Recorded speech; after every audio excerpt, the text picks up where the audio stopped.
আজকে নিয়ে চলে এসেছি অসাধারণ একটা রেসিপি, ফলই মাছের ভাপা। দেখতে থাকুন আমার রেসিপিটা আমি কিভাবে বানিয়েছি। যদি আমার এই রেসিপিটা ভালো লেগে থাকে তাহলে আমাকে অবশ্যই কমেন্টে জানাবেন। নমস্কার বন্ধুরা, কুকিং অর্পিতাতে আপনাদের সবাইকে স্বাগত জানাই। আশা করি আপনারা সবাই ভালো আছেন।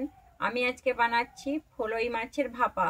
আপনারা তো ফলই মাছ অনেক ধরনের রান্না করে খেয়েছেন। আমি যেই পদ্ধতিতে বানাচ্ছি এই পদ্ধতিতে বানিয়ে একবার দেখতে পারেন, অসাধারণ লাগবে খেতে। এই যে আমি এই যে নিয়ে নিয়েছি ফলই মাছ।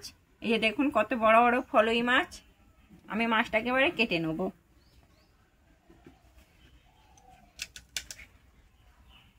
প্রথমে এইভাবে আঁশটাকে আমি ছাড়িয়ে নিচ্ছি।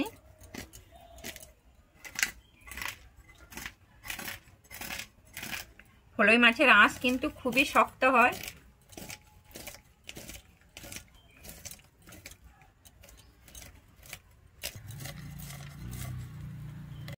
আমি আঁশটা কিন্তু খুব সুন্দরভাবে ছাড়িয়ে নিয়েছি। এবারে মাছটা আমি কেটে নেব।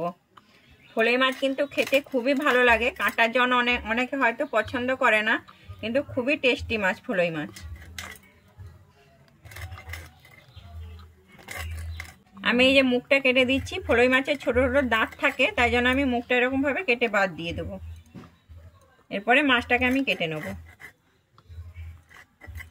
মাছটা দেখুন ভেতরে ডিম হয়ে গেছে। আমি মাছটা কিন্তু ছোট ছোট পিস করে কাটবো। আমি যেহেতু ভাপা বানাচ্ছি তাই জন্য।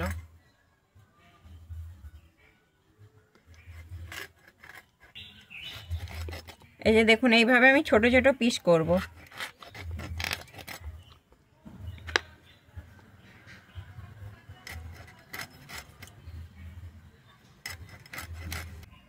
আমি মাছটা কেটে নিয়েছি। আমি এবার এটাকে পরিষ্কার করে ধুয়ে নেব।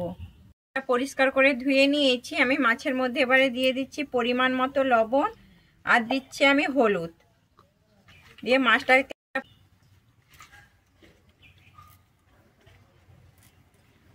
এটা আমি এবার রেখে দিচ্ছি 15 মিনিটের জন্য। আমি ফলই মাছের ভাপা বানানোর জন্য এখানে আমি মশলা নিয়েছি। এখানে নিয়েছি আমি জিরে, পোস্ত, আর নিয়েছি চালমগজ, শুকনো লঙ্কা 5টা নিয়েছি, আর নিয়েছি আদা। ঝালটা আপনারা আপনাদের পরিমাণ অনুযায়ী দেবেন। আমি এবারে এগুলোকে সব একসঙ্গে শিলে বেটে নেব। মাছটা 15 মিনিটের জন্য ঢেকে রেখে দিয়েছিলাম নুন দিয়ে। আমার 15 মিনিট হয়ে গেছে। আমি মাছটাকে এবারে অন্য একটা বাটিতে তুলে নিচ্ছি।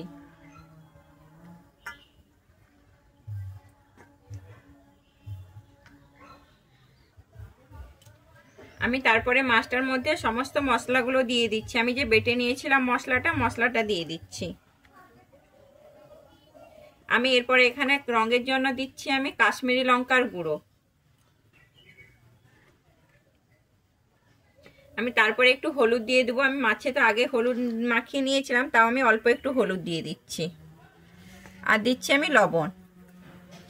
এবারে দিয়ে দিচ্ছি আমি শিল ধোয়া জল দিয়ে আমি মাছটা ভালোভাবে মাখিয়ে নেব।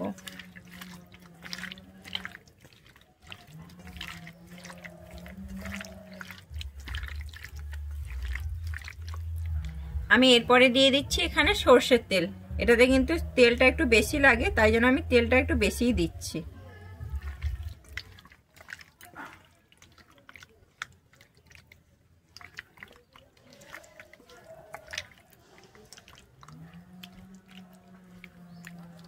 আমি মাছটা খুব সুন্দর মাখিয়ে নিয়েছি। এরপরে আমি দিয়ে দিচ্ছি উপর থেকে কাঁচা লঙ্কা চেরা।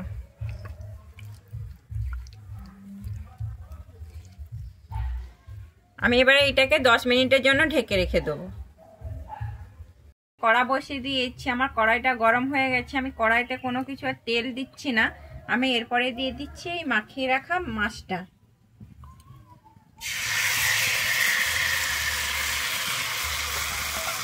এরপরে আমি বাটি ধুয়ে জল দিয়ে দেবো।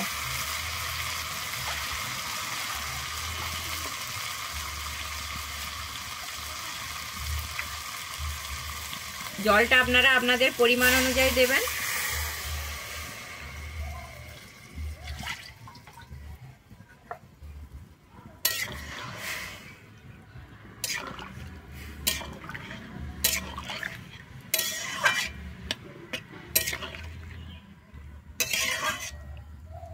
আমি আরেকটু জল দিয়ে দিচ্ছি এখানে।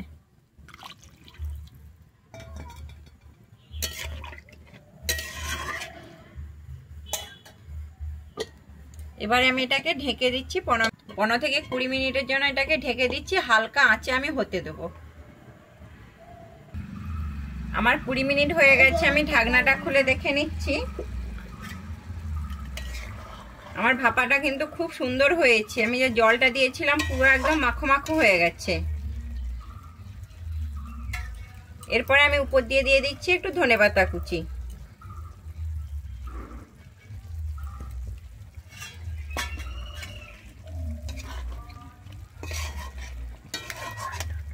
আমি এবারে নামিয়ে নিচ্ছি। আজকে বানিয়েছি ফলই মাছের ভাপা। আমার যদি এই রেসিপিটা আপনাদের ভালো লেগে থাকে তাহলে আমার চ্যানেলে লাইক, শেয়ার, কমেন্ট ও সাবস্ক্রাইব করে দেওয়ার অনুরোধ রইল।